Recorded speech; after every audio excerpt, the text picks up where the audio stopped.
Monsieur Plancard-Dassac, bonjour Manuel. Bonjour Eh Diane, bonjour bien, docteur. bonjour à vous Diane, merci à vous Manuel. Ben voilà, on élargit le cercle en Skype. On devient très fort, hein, techniquement, on devient très très fort. On s'améliore, effectivement. Ouais. Alors, continuons cet entretien, enfin, ou reprenons cet entretien, mais sur toujours le thème du coronavirus. Compte tenu des informations dont nous disposons actuellement, quelle est votre analyse globale de la situation? Bon, effectivement, je crois qu'il faut voir la chose de façon globale. Parce que, en fait, quel est le problème? Le problème est que les pays qui s'en sont le mieux tirés, ce sont les pays qui, dès le début, ont fermé leurs frontières, qui, dès le début, ont fait le dépistage, parce qu'ils avaient ce qu'il fallait pour dépister, qui, dès le début, ont donné des masques à la population, qui, dès le début, les ont traités. Que s'est-il passé en France? Le contraire de tout ça. Alors, là se pose une question. Je l'ai déjà posé d'ailleurs lors de l'entretien précédent, est-ce par incompétence ou est-ce par volonté de laisser diffuser l'infection de façon à dire aux populations, vous voyez, c'est la catastrophe, il faut vous confiner et on vous boucle. Alors, quel serait l'intérêt pour le pouvoir? C'est évident.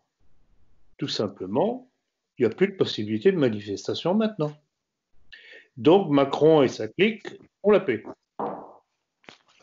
Et c'est pour ça qu'on nous habitue petit à petit qu'à partir du 11 mai, puisque ça devait être la date de déconfinement, on commence à nous dire oui, mais peut-être que ce ne sera pas encore terminé, qu'il faudra prolonger, etc. Donc voilà la situation. Pour moi, je pense que tout ça est voulu. Ça correspond à un plan, à un double plan. La toile de fond, c'est le nouvel ordre mondial qu'on veut nous imposer.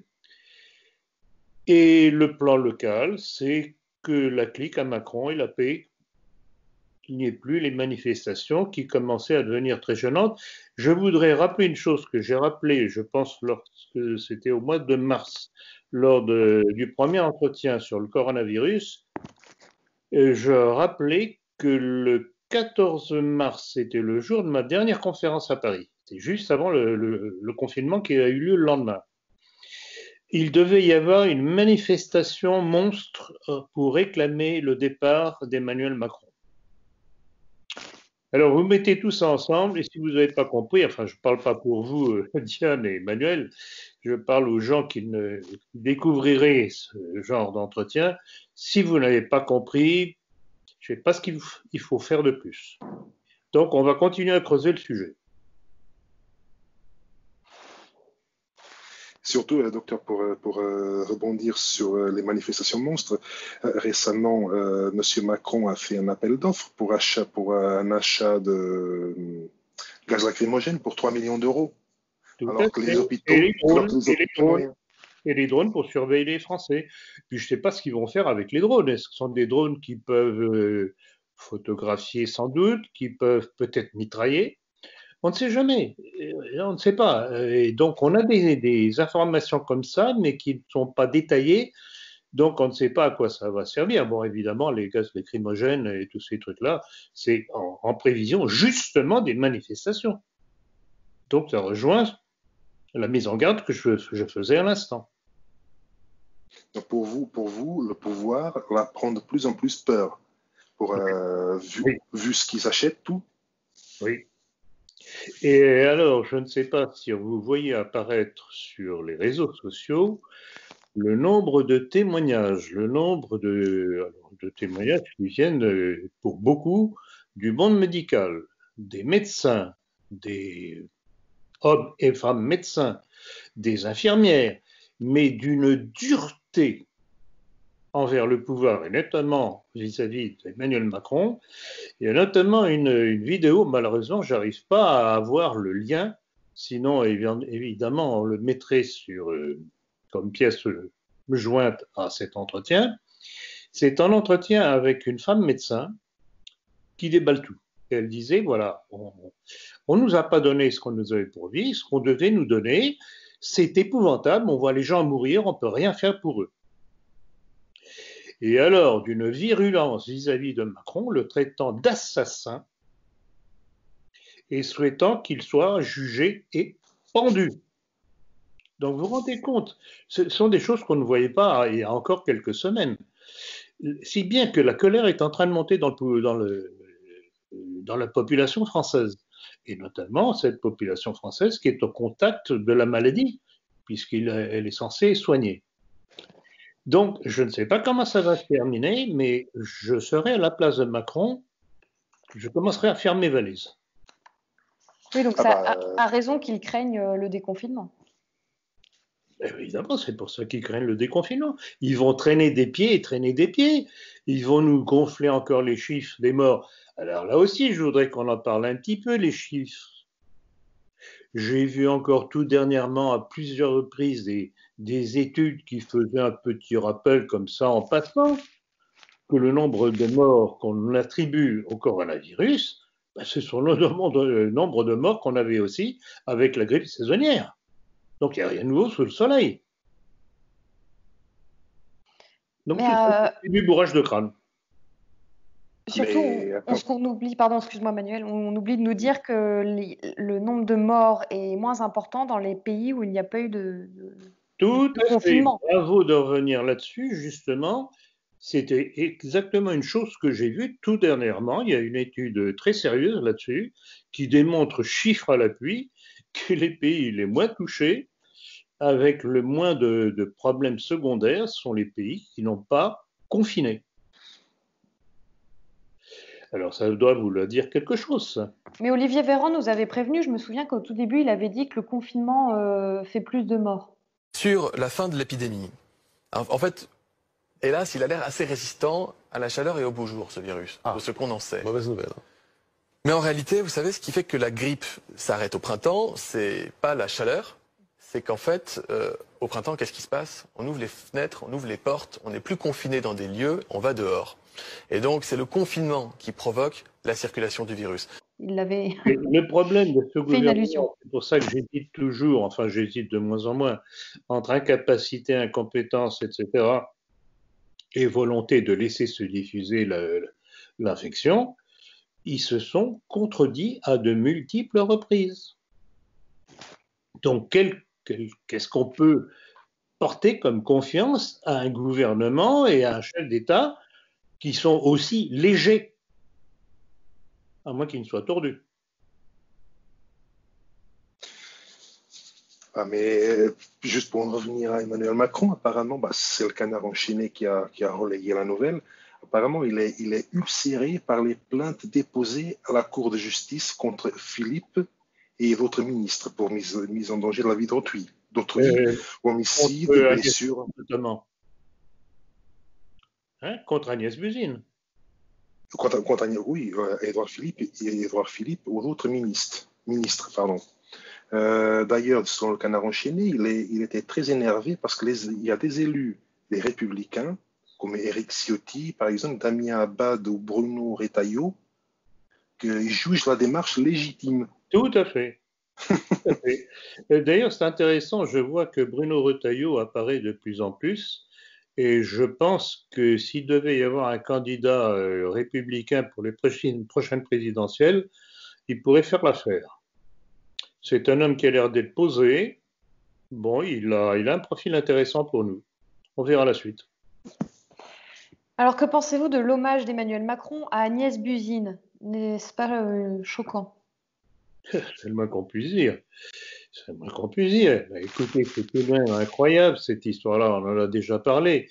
Cette femme qui vient nous dire, oh mais il n'y a pas, c'était au mois de janvier, il n'y a pas de problème, l'infection c'est loin, c'est en Chine, ça ne viendra pas ici.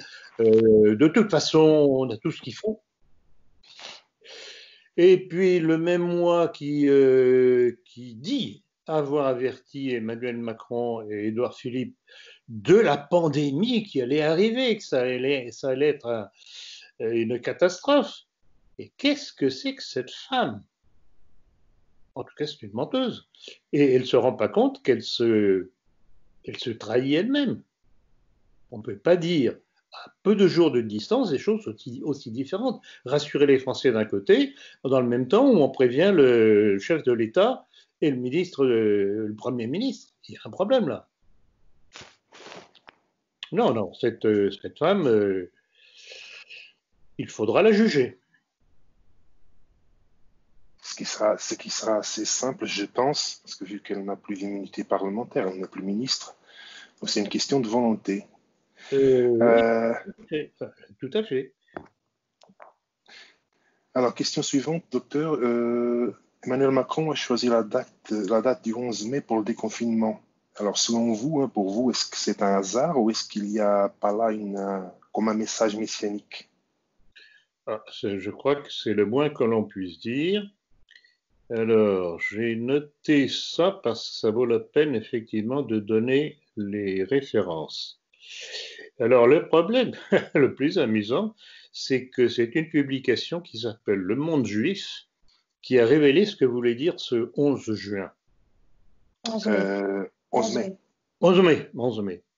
Qui a révélé, donc, c'était une raison messianique et qui félicitait Macron qu'il ait fait coïncider la levée du confinement du 11 mai avec la fête juive de Lag Baomer.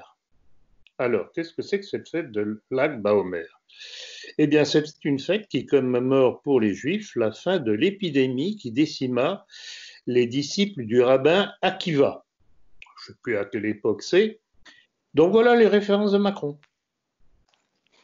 Et comme je l'ai écrit d'ailleurs dans mon éditorial du dernier numéro de La Politique, qui a fini par sortir, puisque notre imprimeur a fini par ouvrir, je disais, c'est la signature juive d'Emmanuel Macron. C'est ce qui démontre, une fois de plus, ses origines. Ses origines se révèlent aussi dans son double langage, puisque Macron a reconnu dans un entretien au Figaro la valeur scientifique des travaux du professeur Raoul, mais il n'a toujours pas autorisé la vente de chloroquine sur ordonnance dans les pharmacies. Non, c'est double visage constant. C'est double visage constant. Alors j'ai entendu une chose, mais je n'ai pas confirmation de ça, c'est qu'il serait allé voir le professeur Raoult parce qu'une fille, je ne savais pas qu'elle avait une fille, de Brigitte Macron était tombée malade du coronavirus.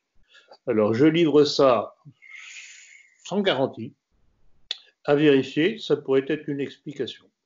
Je sais pas. En tout cas, il y a aussi une chose très curieuse, c'est qu'il paraît que Emmanuel Buzyn aurait soigné quelqu'un de son entourage avec un nom bien communautaire, je ne l'ai pas sous les yeux, Blumenthal ou un truc dans ce goût-là, avec le traitement du docteur Raoult.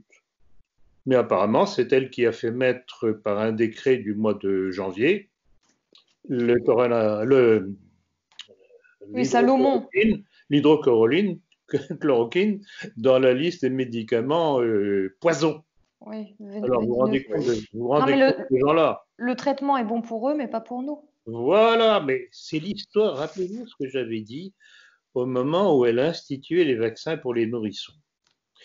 J'avais appris à l'époque par un correspondant et abonné que j'ai en Israël que ce n'était pas obligatoire en Israël.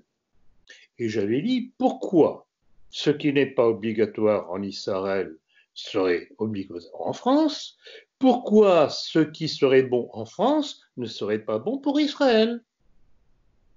Telle est la question. Donc vous vous rendez compte, cette femme, Agnès Buzyn, je vous laisse conclure, je vais éviter de dire de gros mots. Oui, non, mais ils veulent nous empoisonner.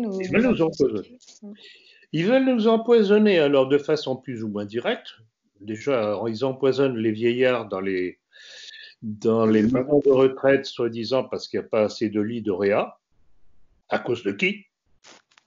En disant que pour abréger leur souffrance, puisqu'on ne peut pas les soigner, eh bien, on leur administre une petite picouse de Rivotril. C'est de l'euthanasie. Voilà. Pour rebondir rapidement sur la chloroquine, docteur, il y a une étude américaine qui affirme que, je cite, la chloroquine ne montre aucun signe d'efficacité contre le Covid-19.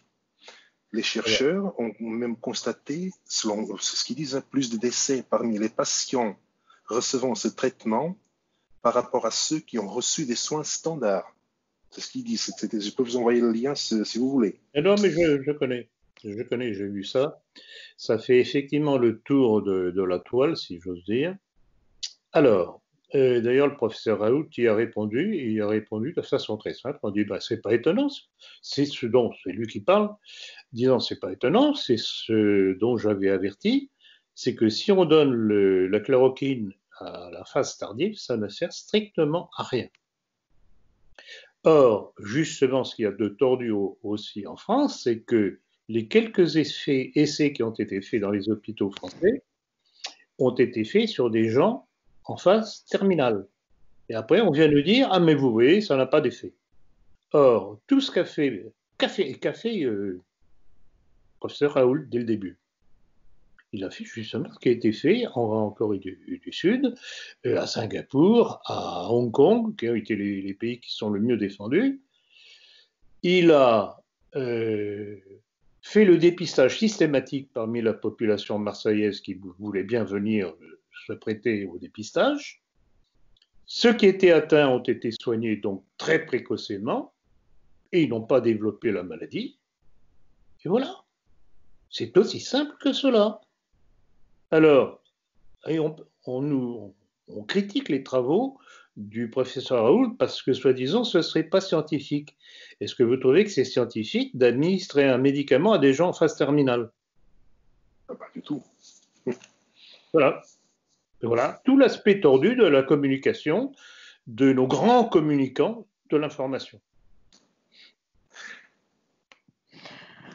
Alors, selon le journal soi-disant catholique La Croix, le pape François aurait appuyé plusieurs initiatives d'Emmanuel Macron lors d'un échange téléphonique. Quelle est votre analyse? Ça ne me surprend pas du tout. Ce sont deux compères mondialistes qui s'épaulent l'un l'autre. C'est aussi simple que cela. Et peut-on être mondialiste et catholique? Alors, il y a une question, très bonne question. Très bonne question. Oh, c'est piégeux. Non, pas du tout. Non. Donc on ne peut pas. Il y a, donc on ne peut pas. En fait, dans cette optique mondialiste de certains catholiques progressistes, modernistes, c'est qu'ils prennent prétexte que l'Église est universelle, donc universelle mondialiste.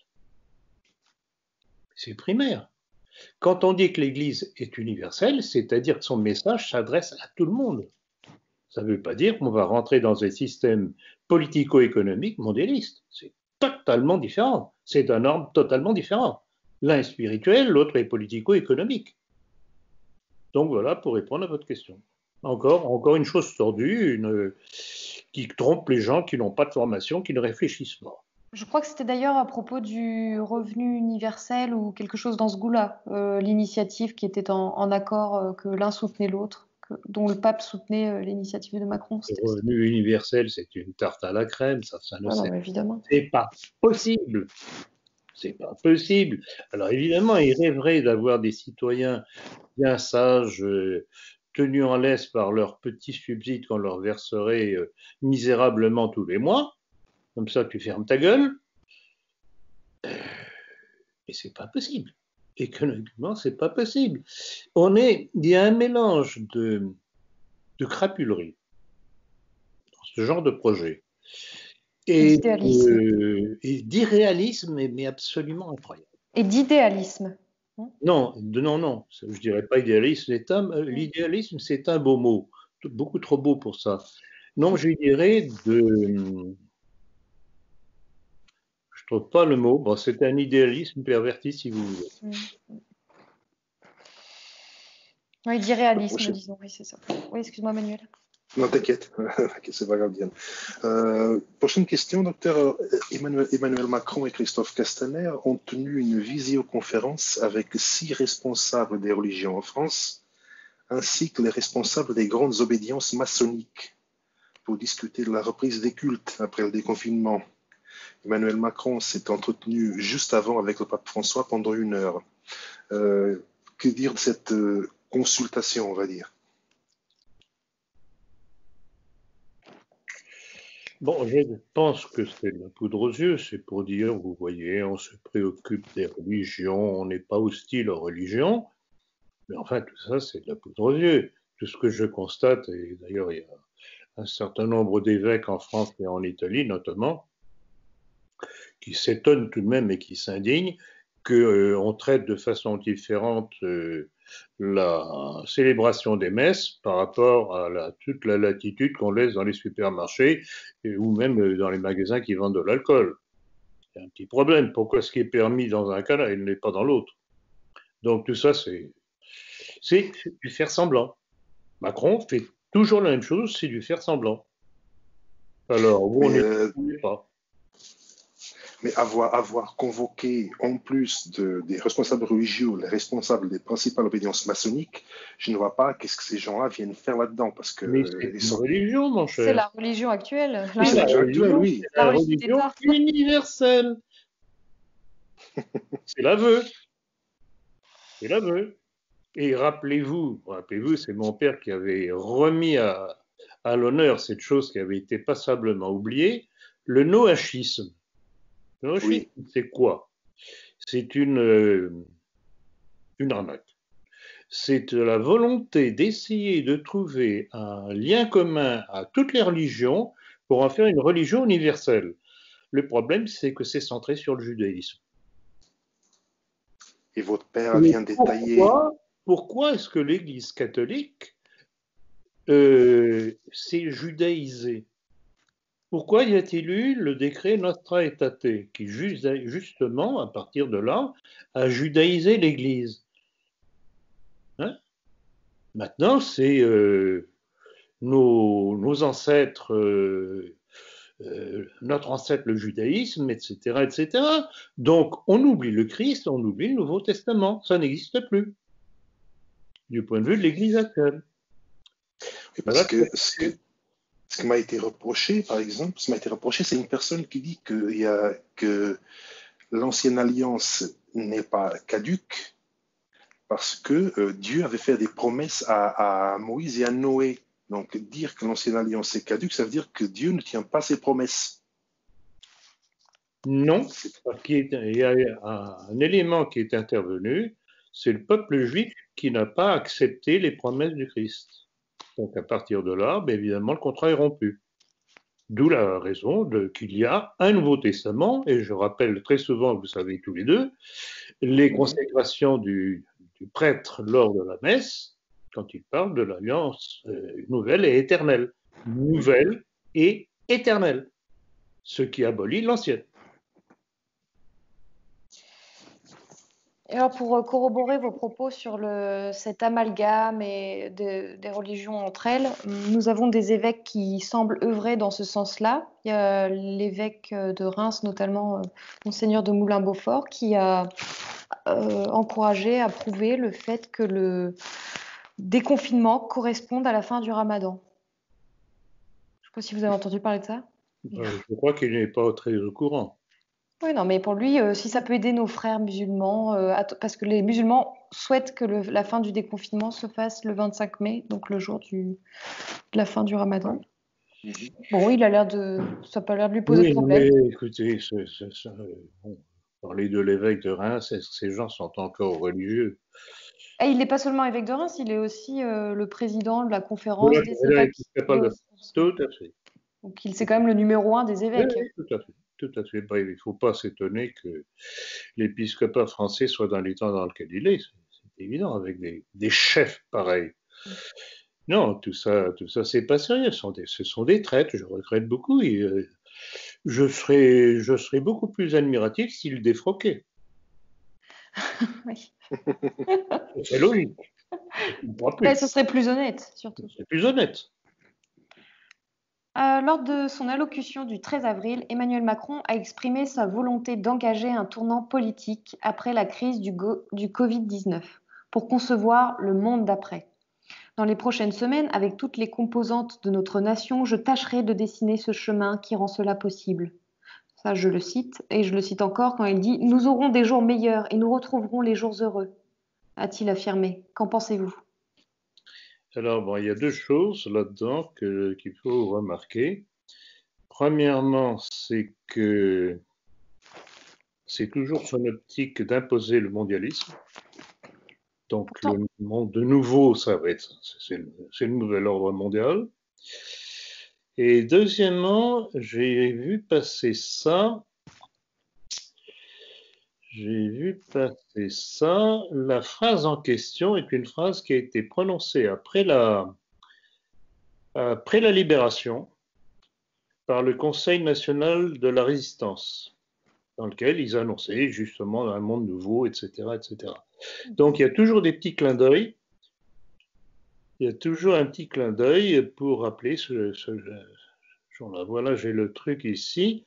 C'est une phrase donc prononcée le 13 avril, qui est une référence au Conseil national de la résistance, qui, en associant toutes les forces politiques et sociales issues de la résistance, avait élaboré dès 1943 un programme de réforme pour rebâtir le pays dans l'après-guerre.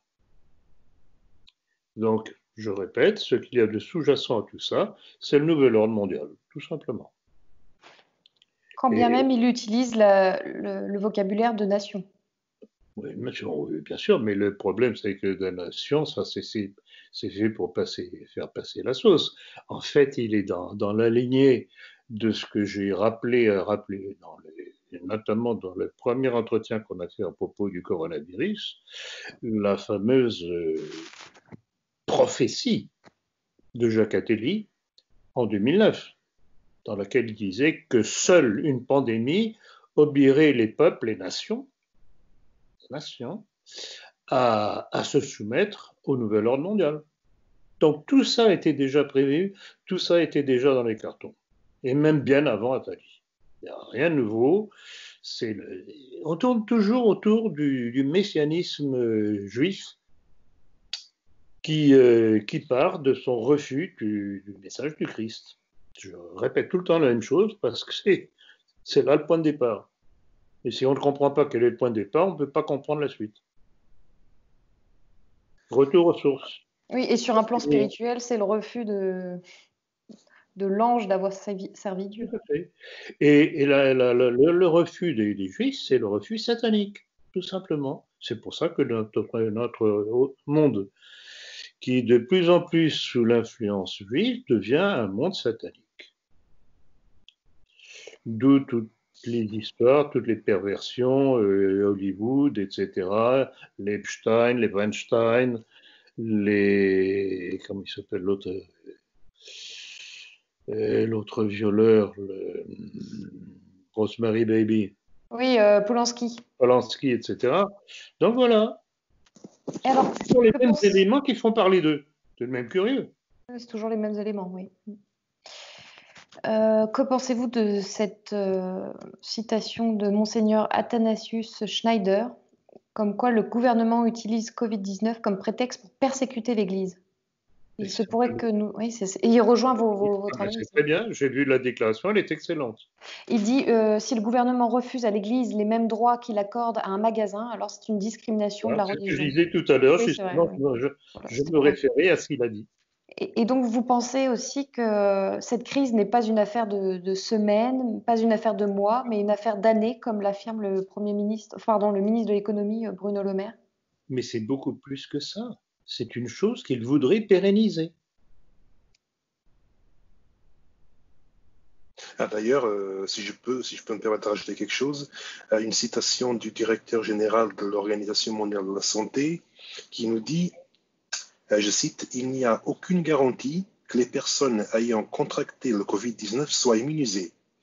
Selon lui, je le cite encore, nous aurons affaire à ce virus pendant longtemps. » Bien sûr. Mais on habitue les gens. Tout est fait pour faire paniquer les populations, et pas simplement en France, pour leur faire courber les chines et accepter le nouvel ordre mondial comme étant la seule possibilité de soigner les plaies de l'humanité qu'ils ont eux-mêmes provoquées, fabriquées. Non, tout ça, le pire, c'est que tout ça, c'est cousu de fil blanc, et beaucoup trop de gens ne le comprennent toujours pas. Pénible. On passe à la prochaine question. Concernant la fameuse deuxième vague que tout le monde craint. Alors, pour éviter une deuxième vague, que l'on fait craindre à tout le monde, qu'on fait craindre, oui. Pour éviter cette deuxième vague de contamination à la sortie du confinement, le gouvernement planche sur une application mobile permettant de tracer les contacts des personnes dépistées positives au Covid-19 pour isoler ceux qu'elles auront rencontrés dans les jours précédents et donc potentiellement contaminés. Est-ce que vous croyez que cette mesure est efficace ou... Et cette mesure va permettre justement de tracer les individus. Donc il n'y aura plus de vie privée.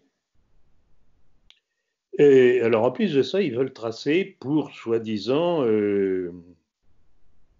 dépister. Bon.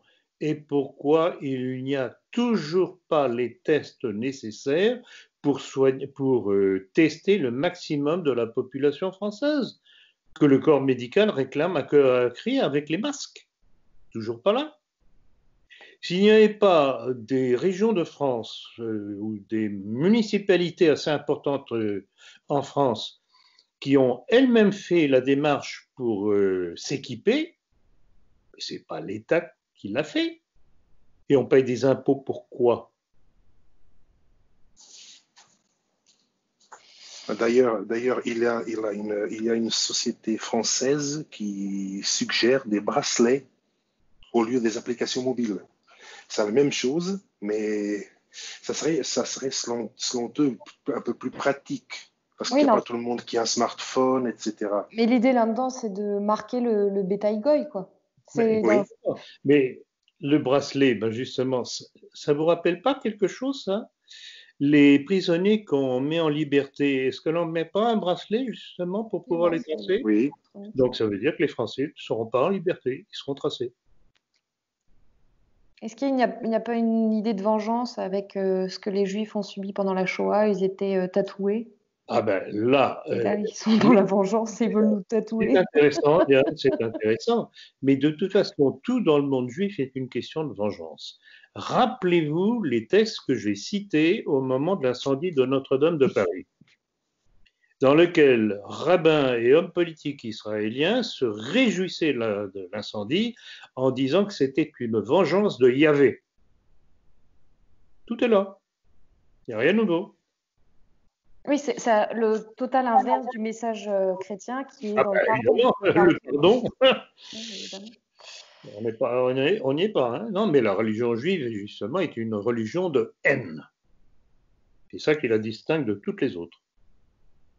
Alors, pour en revenir à cette manière de vouloir marquer le bétail, Bill Gates a bien dit d'ailleurs, tant que nous n'aurons pas vacciné la totalité de la population, la situation ne pourra pas revenir à la normale. Donc, on est bien dans cette volonté de... Oui, c'est évident, mais c'est tout ça qui... Alors, Bill Gates dit les choses carrément brutalement. En France, on essaye de faire passer ça tout doucement pour pas éveiller l'attention. Mais c'est ça. Alors, il ne faut pas oublier que derrière la vaccination, il y a aussi, d'après ce que l'on sait, la volonté d'y introduire une puce. Là encore, tracer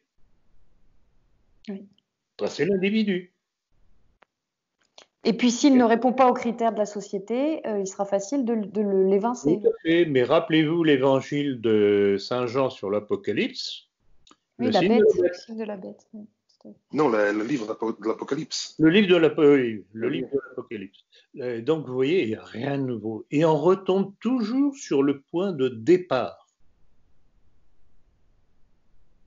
Le problème vient de la création du monde et des forces obscures qui ont commencé à s'opposer à la création. Et je répète encore une fois, pas besoin d'être croyant pour comprendre cela. C'est une donnée de l'histoire universelle.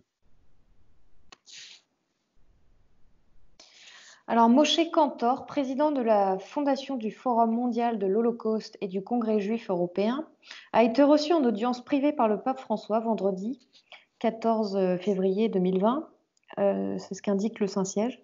Moshe Kantor a décerné au pape François le prix Golden Vision 2020, en signe d'appréciation pour son message de fraternité entre juifs et chrétiens, qui est un témoignage vivant d'amour et de confiance dans l'avenir de l'humanité, et son engagement implacable envers les jeunes générations et la promotion de solutions aux défis moraux et éthiques de notre temps. Que vous inspire cette citation et ce prix décerné par Moshe Kantor au pape? Eh bien, ça rejoint une chose que j'ai dit tout à l'heure, justement, sur la déchristianisation de l'Église, parce qu'elle s'est judaïsée. Et alors, il y a une chose, je ne sais pas si vous l'avez vu, qui accompagnait cette citation, c'est que ce prix est remis chaque année à un juif et à un non-juif. Ma question, le prix qui a été remis au pape François, c'était à titre de juif ou de non-juif? On aimerait savoir qui est la deuxième personne, c'est pour ça. Ça pourrait nous indiquer. Non, mais enfin là je provoque. Hein, oui, non, mais bien sûr. Mais vous vous rendez compte, maintenant c'est le monde à l'envers, c'est les juifs qui décernent les bons points ou les mauvais points Exactement. Au pape. Et puis, catholique. Bon. Mais oui, ce sont les arbitres de la morale internationale maintenant. D'ailleurs, docteur, ils n'ont pas tardé à déclencher une virulente campagne de haine contre le professeur Luc Montagnier, le prix Nobel de médecine, après que ce dernier a révélé le caractère artificiel du coronavirus provenant du laboratoire de Yves Lévy à Wuhan. À votre avis, pour quelle raison? Justement, parce que dans la mesure où le professeur Montagnier, qui est tout de même une référence mondiale au point de vue scientifique, de même que le professeur Raoult, a pointé le doigt sur la responsabilité de ce laboratoire dirigé en sous-main par c'est Yves, hein, Yves Lévy. Oui. Yves Lévy, oui. Oui, par Yves Lévy, donc le mari de Buzyn. Alors, il est évident, ils se sont sentis touchés. Et Montagnier ne doit pas être de la communauté, c'est pour ça. Comment? Montagnier ne doit pas être de la communauté. Ah, certainement pas. Certainement pas. Mais en tout cas, ça sera vérifié. Même Raoult, à mon avis, quand est-ce qu'ils vont devenir furieusement antisémites, hein, parce que quand on voit ce qui leur arrive comme insulte et la façon dont ils se descendent tout de même, j'avoue que je compte les points, j'attends. C'est amusant. Alors, le 23 avril dernier, le Conseil de l'Ordre des médecins de France a publié un communiqué qui, sans le citer nommément, met gravement en cause le comportement du professeur Raoult. C'est selon l'Express. Donc, c'est sur la même ligne, quoi. Alors, je voudrais rappeler déjà que l'Ordre des médecins s'était déjà fait remarquer par son allégeance au pouvoir, et notamment vis-à-vis de Madame Buzyn, je retire Madame Agnès Buzyn, à propos des vaccinations. Et rappelez-vous que le professeur Joyeux avait été aussi condamné. Bon, ça a été levé par la suite. Je crois que c'était un tel scandale qu'ils l'ont levé. Mais à l'époque, donc il n'y a pas longtemps, il y a peut-être 2 ans, le professeur Joyeux avait été sanctionné, rayé de l'Ordre des médecins, parce qu'il s'était opposé aux vaccinations imposées par cette personne, Buzyn. Je dirais Buzyn parce qu'à mon avis, c'est Buzyn. Dans c'est écrit B-U-Z-I-Y, c'est pour éviter le E-I-N des Weinstein et Stein.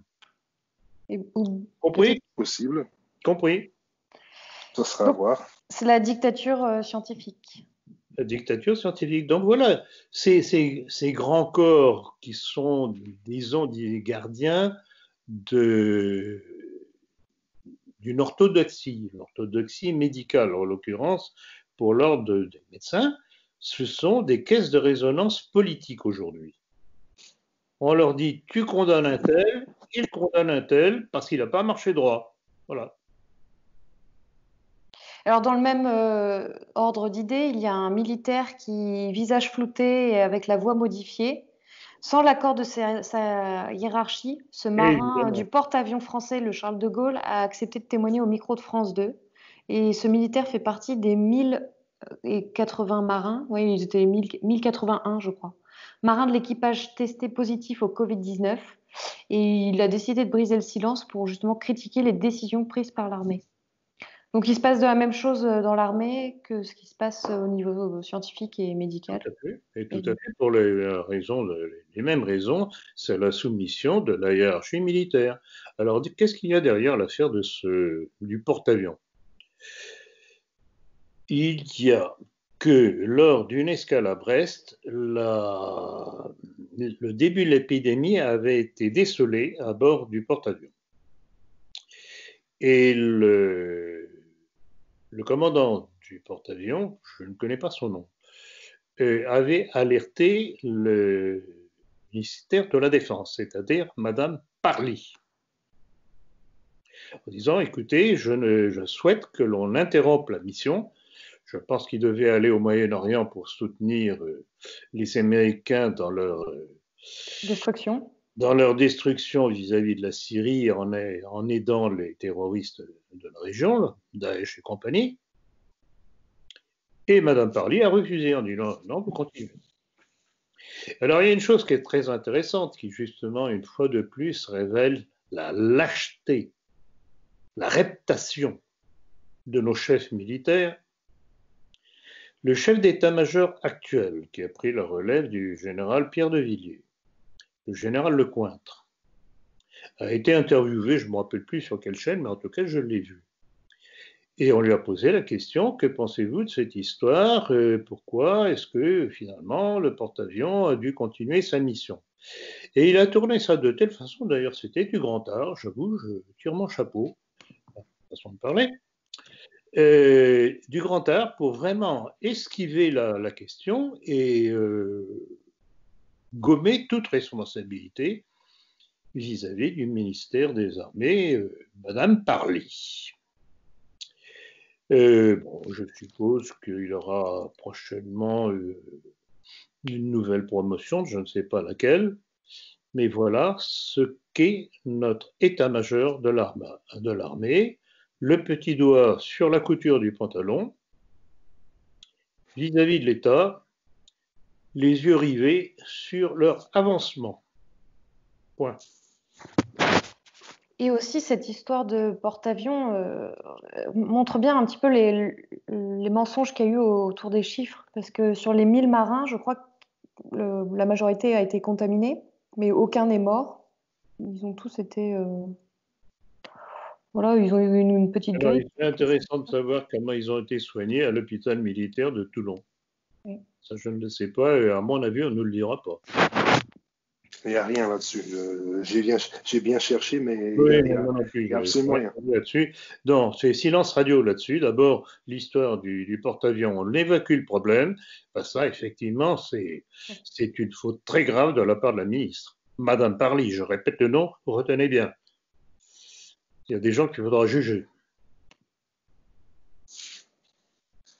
Alors, on va continuer avec la prochaine question. Ça concerne François-Xavier Bellamy, pour qui vous aviez appelé à voter, faute de mieux, aux européennes, qui a mis les pieds dans le plat dans l'Express du 22 avril dernier. Alors, je cite, il a dit « Nous consacrons 56% de notre PIB à la dépense publique, et pourtant, nous n'avons pas de quoi donner des masques à nos infirmières. Où est passé l'État? Il n'a pas disparu. Il s'est dispersé dans un millefeuille administratif qui a paralysé les décideurs et les acteurs de terrain, dans l'empilement de dispositifs sociaux compliqués qui, sans réussir à sortir les plus modestes de la précarité, ont réduit notre capacité à agir et produire. L'État est aujourd'hui partout, dans les plus petits détails de notre vie, mais il est absent de ses missions régaliennes. Cela a dû vous faire plaisir et conforte votre décision aux européennes. Un commentaire concernant ce qu'a dit M. Bellamy? Il a raison. Alors, je ferai tout de même une petite réserve. Bon, son histoire de millefeuille administratif, c'est vrai. Mais surtout, j'aurais préféré qu'il le dise aussi. Surtout, c'est la volonté au sommet de l'État. Parce que quand même, si l'administratif ne fonctionne pas, c'est parce qu'il n'y a pas une volonté populaire au sommet. Je ne même pas oublier ça. Il a été prudent. La question suivante concerne François Asselineau, dont vous avez toujours dénoncé le faux visage. Il fait face à une fronde interne d'une quarantaine de cadres du mouvement. Ils affirment dans une lettre rendue publique par Le Figaro que des faits d'une exceptionnelle gravité ont été portés à la connaissance des membres du Bureau national. Nous avons connaissance de documents et de témoignages indiquant l'existence de relations particulières et plus qu'insistantes de votre part à l'égard de collaborateurs de l'UPR, et ce, dans le cadre professionnel, affirme-t-il. Quel est votre commentaire sur l'homosexualité plus que probable de François Asselineau? Ça démontre un nouveau visage de ce personnage, un double visage, que j'ai dénoncé depuis des années. Je pense que j'ai été vraiment le tout premier à mettre en garde devant cet individu. Alors quand je vois dans le milieu combien il se pâmait devant lui parce qu'il faisait toute sa campagne sur la sortie de l'Union européenne, c'est bien gentil, mais c'est pas suffisant. Et alors surtout, et rappelez-vous quelle était ma critique du début, qui n'a pas varié, puisque les choses n'ont pas varié de son côté, c'est qu'il prétend sortir de la construction européenne, mais en se référant au principe de la Révolution, en se référant à Clémenceau, responsable de la Première Guerre mondiale et de l'hécatombe de la jeunesse française, et en se référant à De Gaulle, auteur de 2 guerres civiles en France. Merci comme référence. Alors, il prend comme référence, disons, les responsables de la construction européenne, idéologiquement. Parce que la construction européenne, c'est l'élément intermédiaire avant la République universelle qui était annoncée dès la Révolution dite française. Rappelez-vous, tout ça s'enchaîne, il y a une logique. Alors, ou bien ce monsieur Asselineau est un analphabet en politique, et il comprend pas, il ne sait pas ce qu'il dit, il parle sans savoir, ou bien c'est un tordu. Alors, la petite touche supplémentaire de son homosexualité, on attend qu'il fasse son outing, comme on dit. Pour moi, les choses seront claires. Vous savez, Oui, vas-y. Vas-y, Manuel. J'allais juste dire, docteur, que François Asselineau, il a démenti, il a dit, je cite, il s'agit d'un complot et donc d'une tentative de déstabilisation. Il décrit les cadres qu'il accuse d'une relative jeunesse. Ils sont, pour la grande majorité d'entre eux, dépourvus de tout mandat électif. Donc pour lui, c'est faux dont il est accusé, que il dit en plus que c'est une accusation qui viole la loi et les statuts du mouvement à un grand nombre de reprises. Et ne pensez-vous pas qu'il aurait pu être piégé? Alors, sa référence justement au statut, là, j'avoue que ça m'a étonné. Le problème, si c'est faux, mais qu'il fasse un procès à ces gens-là. Évidemment. Alors, je n'ai pas entendu parler, donc il a démenti effectivement. Mais ce qui m'a étonné, justement, c'est qu'il fasse allusion au statut. C'est très court, je trouve, comme réponse. Et surtout, il n'a pas dit qu'il allait engager une procédure pénale. Donc, ou même exclure ces gens du parti, alors dans ce cas. Il n'y a rien. Exclure comme ça, pour qu'il y ait exclusion, il faut qu'il y ait un vote quand même. Et peut-être que justement, il n'est pas sûr d'avoir le vote. Non, moi j'ai tendance à croire la chose. Déjà, vous savez, quand on considère que quelqu'un est tordu, quand on découvre qu'il y a un autre volet tout aussi tordu, on a tendance à croire que le deuxième volet est aussi vrai que le premier et que les premiers. Donc, suite au prochain numéro, on verra. Alors, qui est le grand vainqueur de Verdun selon TV Liberté, pensez-vous Qui est le grand vainqueur de Verdun? Pensez-vous qu'à l'instar de TV Liberté, que Nivelle ait été plus méritant que Pétain? Alors, c'est très bien de me poser cette question parce qu'il y a longtemps que j'avais envie de reparler de TV Liberté. Avez-vous vu le logo de TV Liberté? Oui, c'est un triangle rouge. Oui, oui. Avec 3 cercles qui s'entrecroisent. Donc, ça fait 3 cercles en triangle, plus le triangle, plus au niveau des entrecroisements, des points de triangle supplémentaires. Donc, c'est la signature de la signature de la signature. On va encore dire que vous êtes complotiste, voyons. Et non, je suis observateur, c'est tout. Je suis observateur. Mais ce qu'on n'a pas... de dire quel était le logo de TV Liberté, vous avez tout de suite compris, parce que vous l'aviez vu comme moi. Et visiblement, vous avez interprété comme moi. Non, mais est-ce qu'il n'y a pas ce genre de symbolique déjà au niveau des cathédrales ou dans des édifices religieux? Je vais finir de répondre à cette question-là à propos de TV Liberté. Donc, quel est le but de TV Liberté en retirant le mérite du maréchal Pétain d'avoir été le vainqueur de Verdun? C'est un clin d'œil au système, au pouvoir. C'est pour qu'on ne parle plus de Pétain, que Pétain ne soit pas le héros de la Première Guerre mondiale qu'il a été, etc., etc. Donc voilà, ce soi-disant truc qui s'appelle TV Liberté, qui est soi-disant un truc qui conteste la politique, etc., c'est un allié c'est un sous-marin dans nos milieux. Il n'y a pas d'autre terme. Et là, il y a une chose qui me revient, tiens, chemin faisant en parlant avec vous, j'ai un interlocuteur, il y a peut-être un an environ, qui m'a dit, bon, il m'avait découvert sur Internet, il avait trouvé, gentil de sa part, il avait trouvé que mes interventions, conférences ou autres, étaient intéressantes. Et il avait téléphoné à TV Liberté et avait parlé avec Martial Bild, qui est le grand organisateur des conférences. Et il lui dit, mais écoutez, il serait très intéressant que vous puissiez inviter M. Ploncart-Dassac. Réponse de Martial Bild, Ploncart-Dassac ne connaît pas. Alors, c'est un fief et menteur. On s'est connus quand il était, comme moi, au Front National. Et en plus de ça, j'avais été invité, il doit y avoir 7-8 ans facilement, par un garçon charmant mais très branché sur les problèmes religieux qui s'appelle Wurmeling. Et ça avait été organisé dans le bistrot que tenait à l'époque Martial Bild, qui n'avait pas d'autre capacité pour émerger dans la vie. Donc il s'est fait récupérer par les fondateurs de TV Liberté, qui sont des gens issus de la Nouvelle Droite. Donc ceci explique cela. Ce qu'il fallait démontrer.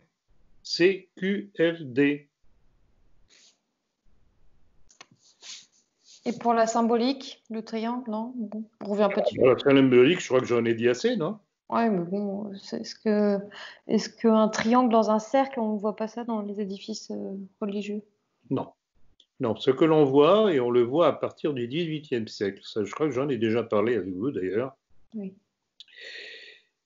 On voit un œil dans un triangle, notamment sur certains vitraux. Et ce sont quasiment toujours dans des églises baroques, donc XVIIIe siècle.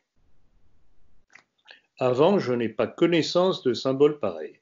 Alors, il est évident que dans les cathédrales, vous avez des symboles qui font allusion au diable, des personnages d'eux, etc., etc. Mais ils sont là pour appeler justement la présence du mal, tout simplement. C'est d'un autre ordre, donc il ne faut pas tout mélanger.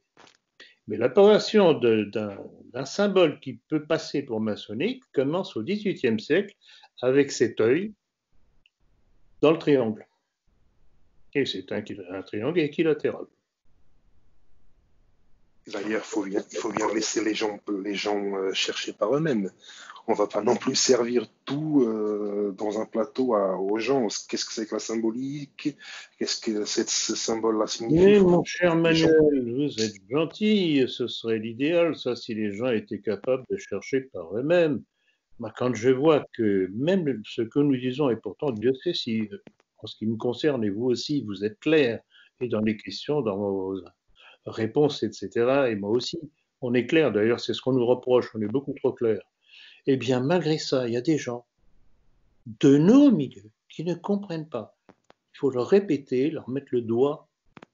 D'ailleurs, mettre le doigt justement sur le problème, mais c'est ce qu'on m'a reproché depuis que j'ai commencé à canonner en 2001. C'est que je donnais les noms. Parce que je savais très bien que si je dénonçais simplement les propositions sans mettre le nom des auteurs, les gens ne comprendraient pas. Donc si on veut faire le ménage dans nos milieux, il faut donner les noms.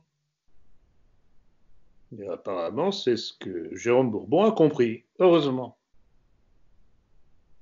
Il faut faire le ménage dans nos milieux. Parce que sans faire le ménage dans nos milieux, nous sommes trahis de l'intérieur et on ne peut pas se battre contre l'ennemi. Et vous savez très bien, rappelez-vous, ma dernière conférence à Paris avant le confinement, sur quel était le titre déjà, l'erreur de Vichy ou un truc comme ça. L'erreur de Vichy, ça a été que, ayant de très bons principes de départ, ils n'ont pas eu la volonté politique, peut-être parce que trop entremêlés de gens qui venaient de la Troisième République, dont Laval, dont Chotan, etc. Et puis des gens, des mous, des bien-pensants qui n'osaient pas aller trop loin, etc., etc. Ils n'ont pas eu la dureté nécessaire pour affronter les crimes de la résistance. Et ça, je leur reproche. Pas du tout un admirateur de la Révolution nationale, pour cette raison. Oui, alors puis ce ménage permettrait d'éviter à ces personnes de nos milieux de faire l'apologie d'un Éric Zemmour, par exemple. Exactement, bravo. Bravo. Tout dernièrement, Éric Zemmour a demandé qu'en contrepartie de l'annulation de la dette, les pays africains et maghrébins s'engagent à reprendre leurs mineurs isolés, leurs clandestins, leurs déboutés du droit d'asile et à maîtriser leur natalité. Il a appelé aussi à la suppression du droit du sol et des regroupements familiaux. Bon. On serait tout à fait d'accord avec ce... Oui, mais avec un complément. Je voudrais qu'Israël reprenne ses Juifs de France. Oui, c'est une logique, c'est pour la Buzine et compagnie, et les Salomon, et les Lévi. Oh, d'accord, ça ne marche que dans un sens. Toute la filière juive de la santé en France. Ouais. Je suis assez clair, non? Plutôt, oui. Attends, on va aborder un autre personnage. Le trop connu Didier Lallemand, le préfet de police de Paris. Ah oui, on l'a oublié celui-là, excuse-moi, c'est vrai. Oui, sur France Info du 27 avril dernier, il a demandé la suspension des 2 policiers mis en cause pour des propos racistes proférés lors d'une interpellation samedi 25 avril au soir. J'ai vu la vidéo. Ils avaient traité de bico le suspect. Est-ce que vous avez suivi cette affaire et vous avez un avis là-dessus? J'ai vu. Bon, alors moi je suis pas d'accord. Bon, je comprends que des policiers puissent en avoir marre d'être constamment confrontés à ces racailles des quartiers, mais c'est prêter le flanc. C'est pas comme ça qu'il faut agir, parce qu'ils ne comprennent pas que cette racaille des quartiers qui est violente. Rappelez-vous, dernièrement, il y a une policière qui a reçu une brique sur le crâne parce qu'elle était là pour soi-disant faire respecter le confinement dans les quartiers en question. Mais c'est pas au bico, comme ils ont dit, ces malheureux policiers, qu'ils remontent à la cause de leurs problèmes. Qui nous impose cette immigration? Sinon le pouvoir. Qui a commencé ce genre de politique d'invasion qui découle déjà de la décolonisation de De Gaulle? Oh, vous savez pas ce que pas à la cause, on ne peut pas comprendre, donc ils se trompent de cible. Ils s'attaquent, disons, à l'aspect visuel. À l'aspect visuel, c'est sentimental, ce n'est pas réfléchi. Si on veut régler un problème, il faut remonter à la cause. Ils ne remontent pas à la cause parce que la cause qu'il faut éliminer, c'est au niveau de l'État, au sommet de l'État. Alors, dans cette volonté de remonter à la cause, j'en ai entendu dernièrement, je ne sais pas comment il s'appelle, mais il tient une petite chaîne YouTube qui s'appelle Nous voulons vivre. Et il explique qu'il ne faut pas s'attaquer à De Gaulle parce qu'il fait partie des père de la nation, en quelque sorte, et que ce serait trop gauchiste de s'attaquer à De Gaulle. Parce que dans l'esprit de la population française, c'est quand même un grand homme, un paternel, une image paternelle pour les Français. Paternel qui a passé son temps, comme il l'a dit lui-même, rappelez-vous dans mon livre Charles de Gaulle de la légende à la réalité, il y a De Gaulle qui confie un jour, je crois que c'est à Pompidou qui le dit, savez-vous Pompidou que j'ai passé ma vie à tirer sur les Français. Alors c'est ça le père de la nation? Non, ça a été le plus grand déviseur des Français, comme on l'a dit déjà, certains l'ont dit depuis longtemps, je ne sais pas qui l'ait inventé.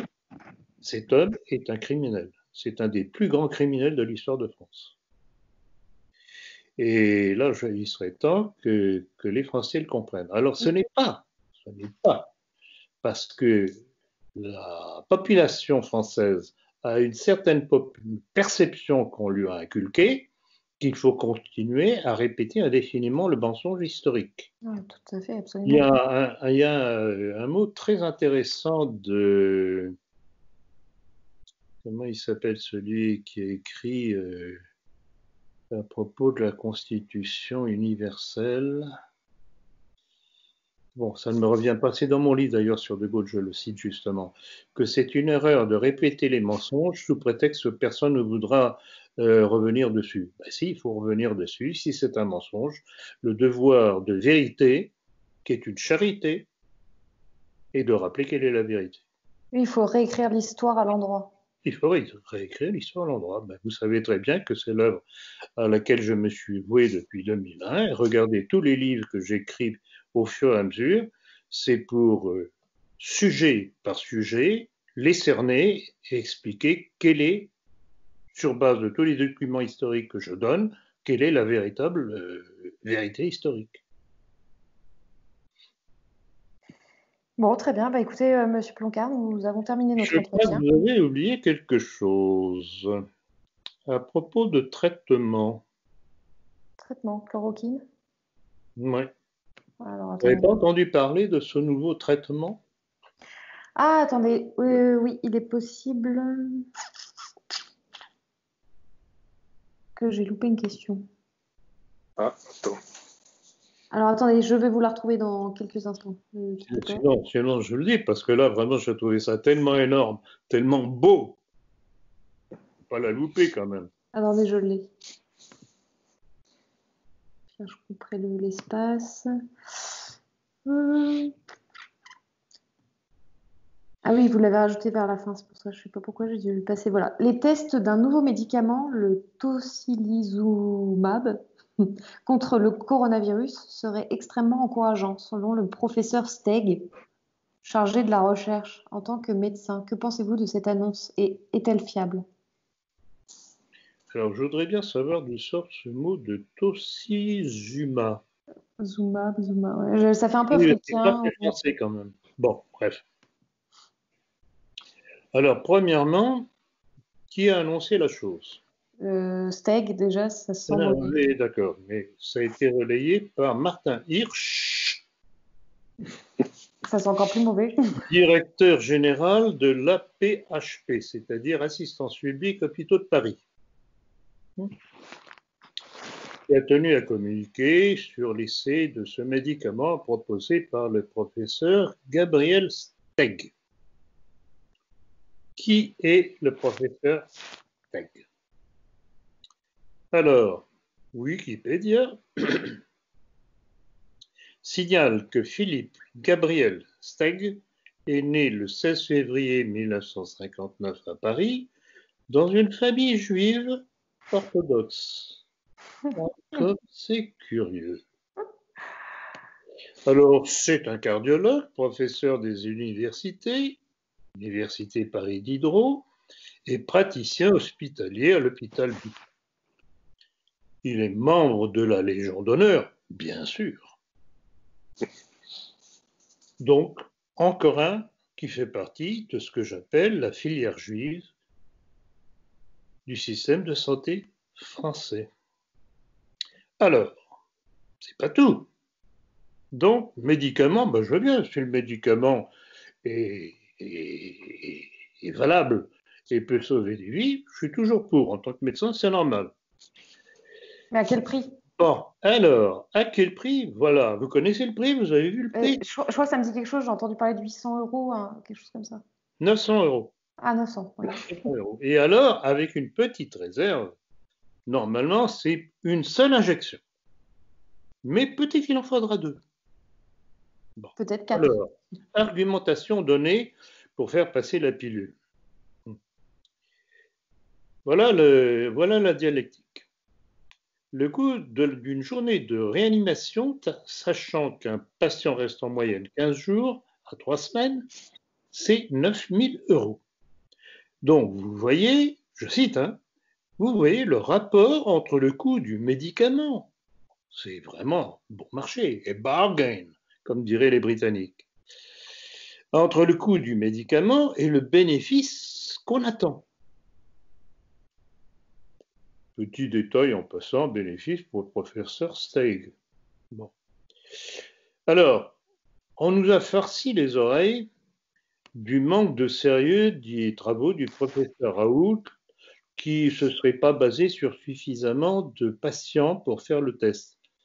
Sur combien de patients est-ce que ce médicament à 900 euros a été testé? On ne nous dit pas.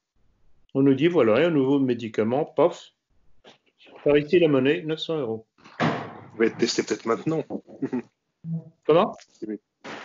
Il va être testé peut-être maintenant. Ils vont le vendre à ce prix-là. Oui, on va voir si ça fonctionne ou pas. Alors, ils nous disent, oui, mais vous vous rendez compte, ça fait une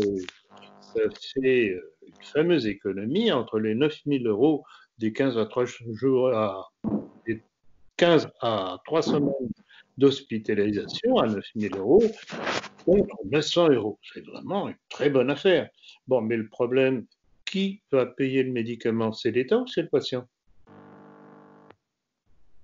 Donc voilà, je trouvais que ça valait la peine tout de même de souligner la chose. Et puis, mais vous vous rendez compte quand même, quand on voit un pauvre professeur Raoult vous proposer un traitement qui ne coûte que 12 euros par rapport à 900 euros, il est évident que le traitement à 900 euros doit être certainement beaucoup plus efficace. Je peux vous apporter une petite information là, sur laquelle je viens de tomber. Ce traitement, le tocilizumab, est fabriqué par Hoffmann Roche, qui est impliqué dans le financement de la campagne de Macron, qui est aux mains de gros fonds d'investissement, dont BlackRock, UBS, etc. Et donc, c'est peut-être l'occasion de rappeler que les liens de Macron avec Big Pharma. Tout à fait. Notamment Macron, qui est l'intime de Serge Weinberg, le président du géant de la pharmacie Sanofi. Tout à fait. Et lorsque Macron était chez Rothschild, il a pris soin des intérêts du laboratoire pharmaceutique américain Pfizer au détriment de Danone. Bravo, Diane. Danone, de toute manière. Alors, d'ailleurs, pouvez-vous m'envoyer ça? Oui, alors c'est sur Mediapart. Dans le prochain numéro de la politique. C'est sur Mediapart. On trouve ça, je vous envoie le lien. Oui, je crois que je l'avais vu passer, mais je ne crois pas qu'on l'ait mis de côté. Donc, voilà. Et ils mettent bien le lien en lobbying avec l'Assemblée nationale et l'Union européenne sont pleinement assumés. Ils ont d'ailleurs fait l'objet de... Non, mais je vous dis, de tous les noms que j'ai cités jusqu'à Macron, je suis navré, c'est la filière juive. Il y a quelqu'un qui l'a dit d'une autre façon, c'est la liste Schindler. C'est vraiment bien trouvé. Et ça va coûter cher à Soral d'ailleurs, apparemment, cette vérité. Donc voilà, nous sommes en pleine dictature, téléguidée par les gens que nous avons cités, que j'ai cités. Voilà. Alors, qu'il serait peut-être temps que les Français comprennent par qui ils sont gouvernés. Et mis en cage. Bon, nous avons fait le tour, je crois. Merci, M. Ploncard-Dassac. Eh bien, merci. Merci. Ce sont des questions vraiment très, très, très appropriées. Donc, on a été tout de même obligé, une fois de plus, de revenir sur le problème du coronavirus parce que c'est le problème d'aujourd'hui. Problème d'aujourd'hui parce que ça conditionne la liberté des Français. Et c'est ça qui est en jeu. Il serait temps, encore une fois, que les Français comprennent pourquoi on les met en cage. Donc, merci à vous deux, et puis à tous ceux qui verront cet entretien, je leur demande, s'ils sont d'accord, de diffuser au maximum autour d'eux. Il faut que de plus en plus de Français comprennent ce qui leur arrive et pourquoi ça leur arrive. Voilà, merci. Et puis, Merci à vous, à docteur. la prochaine. Merci, bonne À la soirée. prochaine fois. Bonne soirée. Également. Bon, du coup, je pense qu'on a, enfin, je couperai à ce moment-là, mais on n'a rien oublié de particulier, non? Rien Je pense que à première vue, attendez, je regarde mes petites notes. Ah si, j'ai repéré une chose intéressante à propos justement du traitement du coronavirus par l'hydrochloroquine. Ce sont des résultats qui ont été donnés par des chefs de service de maladies infectieuses d'un hôpital de Blida et un autre à Alger. Alors Blida en Algérie, c'était un centre de l'épidémie, qui disent que justement le traitement qu'ils ont utilisé, donc le protocole à base d'hydroxychloroquine, a donné un résultat positif quasi total. 90%. Ça change. 90%. Ça change. Alors, petite remarque en passant. Il faut rappeler que je dis il n'y a pas tellement longtemps que parmi les pays du Maghreb, l'Algérie était certainement le pays le plus antisémite, notamment par rapport au Maroc.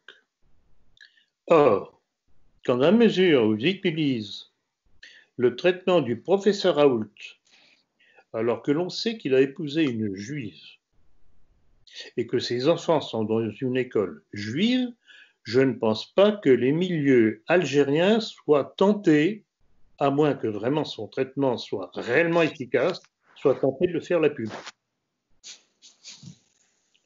Voilà ce que je tenais même à souligner. Ils ont bien compris leurs intérêts, de soigner leur population. Eux. Donc, pour terminer sur cette information, depuis le 24 mars, il y a eu 3470 malades qui ont été soignés du coronavirus avec la chloroquine. C'est ce que le professeur Les Réal, directeur général de l'Institut national de la santé publique d'Algérie, a déclaré. Voilà. Petite chose tout de même qu'il valait la peine de souligner pour contredire justement toutes les fausses, soi-disant, études, notamment l'étude américaine dont on a parlé tout à l'heure, qui n'a été effectuée que sur des patients déjà très sérieusement atteints. Donc là, et c'est le professeur Raoult lui-même qui le disait dès le début, c'est pas la peine de soigner ces gens-là, ça sert à rien, c'est trop tard. C'est au début qu'il faut prendre les choses. Voilà, chers amis. Très bien. Eh ben, on a fait le tour de notre sujet jusqu'au bout. Je crois qu'on a vidé notre cartouchière pour le moment. Effectivement. Bon, le temps de se réarmer. Oui. À la prochaine. Bonne soirée à vous et tout de même, prenez garde à vous. Entendu. Bonne soirée, docteur. Bonne soirée, Diane. Au revoir, À vous aussi. Manu. Au revoir.